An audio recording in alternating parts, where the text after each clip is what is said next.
폭염의 고비는 넘겼는데 이번엔 중국과 일본으로 향한 두 태풍이 날씨의 변수가 될 것 같습니다. 이번 주 날씨 김민경 기상재난 전문 기자와 자세하게 알아보겠습니다. 어서 오세요. 어서 오세요. 안녕하세요. 네, 두꺼운 이불을 한 겹 벗겨낸 것처럼 폭염이 한결 나아졌는데 이유가 어떤 건가요? 네, 가장 큰 이유는 우리나라로 들어오는 바람의 방향이 바뀌었습니다. 지난주에는 태풍의 영향까지 더해지면서 남쪽에 뜨겁고 습한 공기가 우리나라로 강하게 유입됐는데요. 지금은 한반도 북동쪽에 있는 고기압의 가장자리를 따라서 상대적으로 차고 건조한 공기가 내려오고 있습니다. 이 북동쪽에 커다란 시계가 하나 있다고 생각하시면 쉬운데요. 이 고기압 주변으로 바람이 시계 방향으로 돌면서 북동쪽에 선선한 공기를 우리나라 쪽으로 밀어 넣는 겁니다. 지난주에는 바람이 불어도 에어컨 실외기 앞에 서 있는 것처럼 뜨거웠었는데 이 주말부터는 바람 자체가 확실히 달라졌다는 걸 느끼신 분들 많으셨을 겁니다. 이번에 그 기록적인 폭염의 원인으로 이중 고기압이 이제 언급이 됐었는데 이게 완전히 깨진 건가요? 네, 지금은 이 견고하게 버텼던 이중고기압이 깨졌다고 볼 수 있습니다. 이 두 시점의 일기도를 비교해 보면 확실한데요. 화면 보실까요? 왼쪽이 폭염이 한창이던 7월 30일, 오른쪽이 어제 일기도입니다. 7월 말부터 지난주까지는 이 대기 중하층의 북태평양 고기압과 상층의 티베트 고기압이 우리나라 위아래를 탄탄하게 덮고 있었습니다.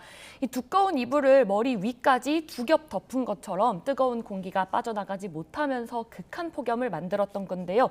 그런데 어제 일기도를 보면 이 두 고기압의 모두 세력이 약해지면서 우리나라 상공에서 완전히 벗어났고요. 이불이 사라진 거네요. 네, 위아래로 겹쳐있던 이 이중 고기압 구조도 완전히 깨졌습니다. 그러면 막 40도까지 오르는 숨도 쉬기 힘든 그런 폭염은 이제 걱정 안 해도 되는 겁니까?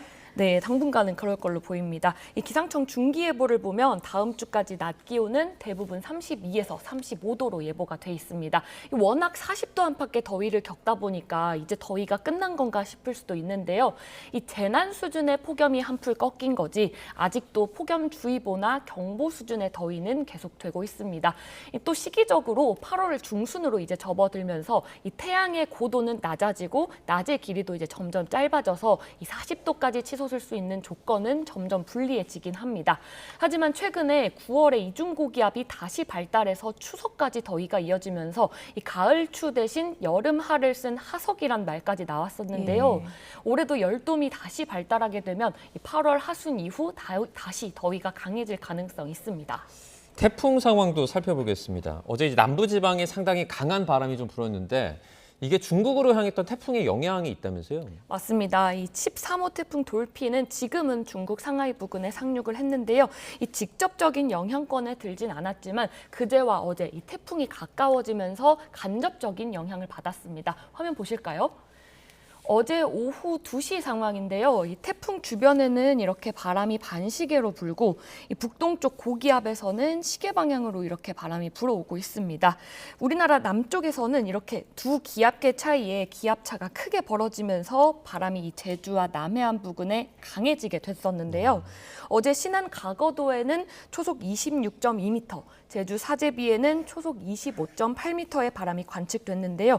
이 시속으로 환산하면 93에서 94km 정도로 이 자동차가 고속도로를 달리는 속도에 가까운 바람입니다. 네, 일단 뭐 중국 쪽으로 가긴 했지만 우리나라에 어느 정도 영향이 있을지도 궁금한데 뭐 비가 오거나 그럴 가능성도 있는 거예요? 네, 이 태풍이 남긴 비구름의 이동 경로는 이 모델마다 조금씩 다르게 보고 있는데요. 화면 다시 보실까요?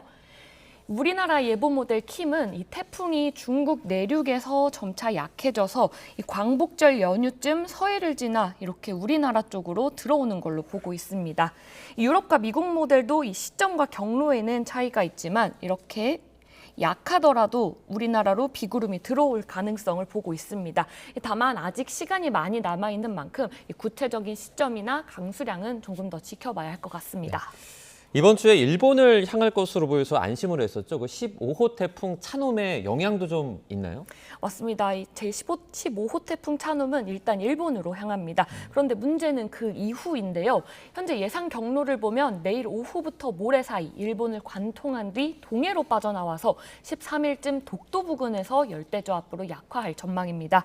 이 동해안과 동쪽 지역은 태풍이 남긴 비구름과 강한 바람의 영향을 받을 가능성이 있는데요. 아직 모레 동해안의 예상 강수량은 5에서 20mm로 많지는 않습니다. 하지만 이 목요일인 글피까지 합치면 비의 양이 더 늘어날 수 있습니다. 이 태풍이 얼마나 가까이 접근하느냐에 따라 이 비의 양이 늘거나 강한 바람과 높은 물결이 나타날 가능성이 있어서 끝까지 지켜봐야 합니다. 네, 태풍도 태풍이고 요즘에 여름에 소나기 내린다 치면 갑자기 엄청 많이 내리잖아요. 이런 현상이 좀 지속될까요? 네, 비도 비지만 네. 바람도 굉장히 강하게 부는데요. 이 토요일 전국 곳곳에서 초속 20m, 그러니까 시속 70km가 넘는 강한 바람이 관측됐었습니다. YTN에도 비와 함께 이 충남 아산과 전북 전주 등에서 갑자기 거센 비바람이 몰아쳤다는 제보도 잇따랐는데요. 여름철에는 이 낮 동안 지면이 뜨겁게 달궈지면서 대기가 불안정해지고 소나기 구름도 굉장히 강하게 발달하게 됩니다. 이때 이 강한 비와 함께 구름 속 공기도 지상으로 빠르게 쏟아져 내려오는데요. 이 공기가 지면에 부딪히면 이 마치 물을 바닥에 세게 쏟았을 때처럼 예. 사방으로 퍼지면서 순간적인 돌풍을 만들게 됩니다. 그래서 여름철에 소나기가 내릴 때는 강한 비도 문제지만 갑작스러운 돌풍에도 주의해야 합니다. 지난주 내내 김민경 기자랑 재난 폭염 얘기했는데 그래도 더위는 일단 좀 꺾여서 다행인 것 같습니다. 지금까지 김민경 기상재난 전문 기자였습니다. 수고했습니다. 고맙습니다.